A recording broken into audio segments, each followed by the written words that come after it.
nombre es Nicolás Galvez, tengo 45 años, yo estudié agronomía en la Facultad de Agronomía e Ingeniería Forestal de la UC. Bueno, yo creo que de alguna forma estudié eso porque tenía un gran interés de cómo se producían alimentos y cómo en el fondo entendíamos los paisajes agrícolas. Pero también de chico crecí casi toda mi infancia en Estados Unidos y tuve varios acercamientos a áreas silvestres, protegidas y temas de vida silvestre.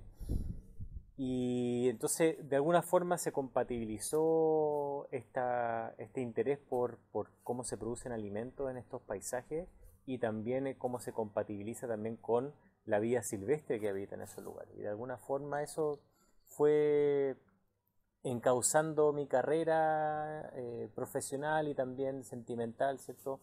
Estoy casado con Claudia Ríos, que también es agrónoma, y teníamos intereses muy similares. Tenemos dos hijos, Tineo y Violeta.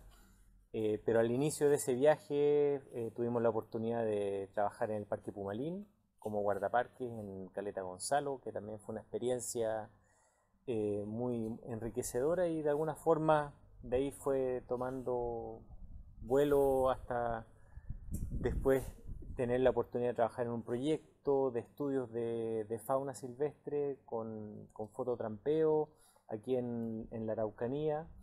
Eh, y de ahí, bueno, también la suerte de poder postular y ganarse becas de magíster y doctorado para seguir esa senda, y actualmente soy profesor aquí en el campus Villarrica de la Universidad Católica.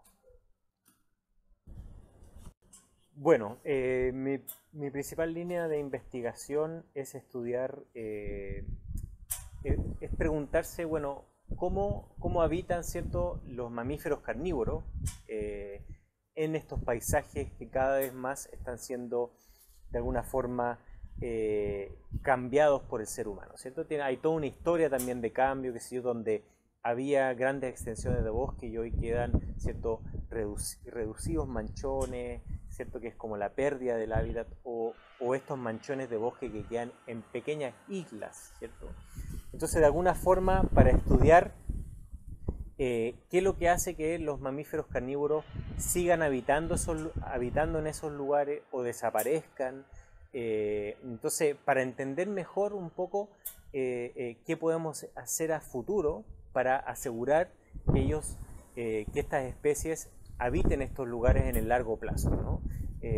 Como una medida de conservación. Entonces, estudiamos estos paisajes y también metimos un componente que es la subdivisión de tierra, es decir, cómo la tierra se va subdividiendo en pequeñas parcelas, que es un fenómeno que está ocurriendo muy fuertemente en Chile con desarrollo inmobiliario, tanto en la zona central como en la zona sur, donde se ejerce una nueva presión, ¿cierto? Donde grandes extensiones agrícolas que también estaban fragmentadas, ¿cierto?, o habían sufrido una pérdida grande de hábitat, ahora están siendo subdivididas, ¿cierto?, en pequeños espacios de media hectárea, por ejemplo.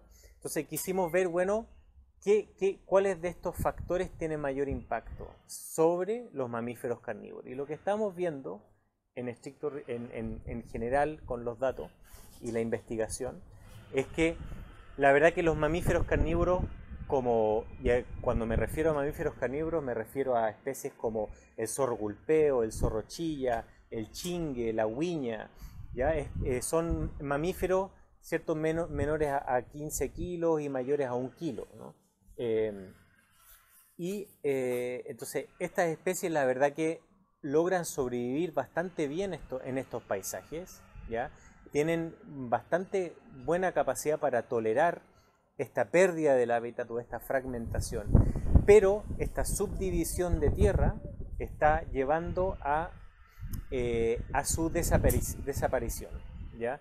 Y eso, bueno, estamos estudiando ahora por qué esta mayor subdivisión de tierra está teniendo este mayor impacto, pero creemos que, por ejemplo, la mayor cantidad de perros, que cada persona que tiene su parcela tiene su perro y ese perro tiene también libre movimiento y eso está generando graves problemas sobre las otras especies. Entonces, al final son preguntas de cómo podemos coexistir con esta fauna silvestre, es decir, cómo podemos hacer que el desarrollo de estos paisajes, de estos territorios, permitan que estas especies existan en el largo plazo. Entonces, hay una pregunta de fondo que a mí me interesa mucho, que es entender qué está pasando con un proceso denominado defaunación, ¿ya? Que la defaunación es un término asociado a que en el fondo podemos tener grandes extensiones de bosque. Si ustedes se meten ahora en Google Earth y miran cualquiera de estos paisajes en el sur de Chile, van a ver en muchos lugares grandes extensiones de bosque todavía, manchones, etcétera, etcétera. Pero eso es lo que vemos como del hábitat, del espacio que hay, ¿cierto? La pregunta es, ¿qué está pasando al interior de esos bosques? ¿Se están quedando vacíos esos bosques? ¿Se están reemplazando esos bosques de ya no tener especies nativas y solamente tener ganado doméstico o especies domésticas como perros y gatos? Esas son preguntas de futuro, ¿cierto? Porque la verdad es que estas especies nativas cumplen un rol fundamental en esos bosques, ¿cierto? De dispersión de semillas, de regulación de poblaciones. Entonces, eso es como una temática que yo creo que es algo que me interesa, es decir, bueno, ¿qué está pasando con la defaunación y cómo podemos prevenir, ¿cierto?, que esa defaunación ocurra en el futuro?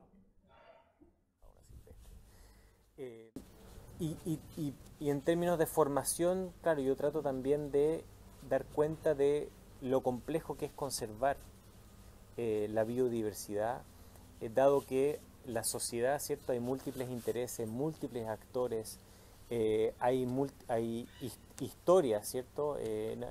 La biodiversidad no ocurre en un vacío, ¿cierto? Está en un paisaje, ¿cierto? En un paisaje cultural, ¿cierto?, que tiene historia. Entonces, entonces las historias de conservación de fauna silvestre son complejas. Muchas veces no hay blanco y negro, hay muchas áreas grises, ¿cierto? Y entonces es una ciencia que requiere múltiples miradas y diálogo, y bueno, cada temática y cada especie, ¿cierto?, va a tener su particularidad, ¿no? Entonces ahí se pueden establecer conversaciones muy interesantes, y ojalá que motiven a las personas que no solamente que van a trabajar en ciertos ámbitos, sino que muchas veces, por ejemplo, yo formo profesores, ¿cierto?, que van a ser futuros pedagogos, profesores de educación básica, y ellos y ellas muchas veces vuelven a sus lugares de habitación, de donde ellos crecieron.